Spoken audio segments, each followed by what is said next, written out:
Naabutan mo pa ba ang ganda ng kalikasan? O tulad ko'y tanging sa larawan na lamang ito masisilayan?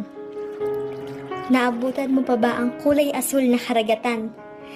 O ang tanging nakita mo na lamang ang animoy tsokolate nitong kulay at kalagayan? Kalikasan.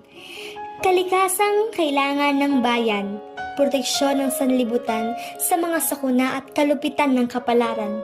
Gigisingin ang ating pagiging makakalikasan na pilit iniiwasan ng kanyang mamamayan. Kanino nga ba dapat umasa ang inang kalikasan? Ano mo hindi na siya alintana ng taong matagal na niyang pinoprotektahan? Lilimutin na lamang ba natin ang kanyang kabutihan?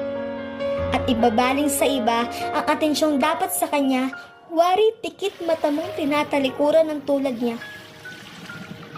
Kailan ka mag-uumpisa? Kapag ba ang mga katubig ay tuyot na? O kung ang mga natitirang kabundukay kalbo na?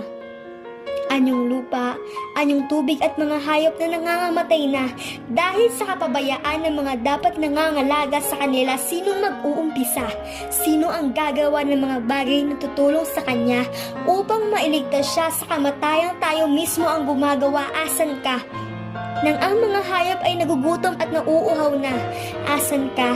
Nang unti-unting inuubos ang mga tahanan nila, nandyan ka pa ba?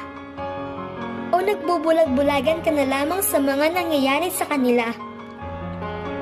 Nandyan lamang siya, naghihintay sa pagbabalik ng mga taong minahal niya. Huwag nating hintaying ibalik niya ang mga mapanirang bagay na ginawa natin sa kanya. Bumangon ka pagkat oras na.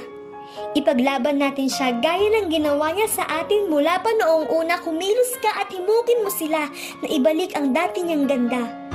Huwag nating hayaang hindi na muling masilayan pa ang kagandahang taglay niya ng mga kabataang kailangan siya. Inuulit ko, umpisahan mo na ang pagligtas sa kanya. Dahil ngayon, tayo mismo ang kailangan niya.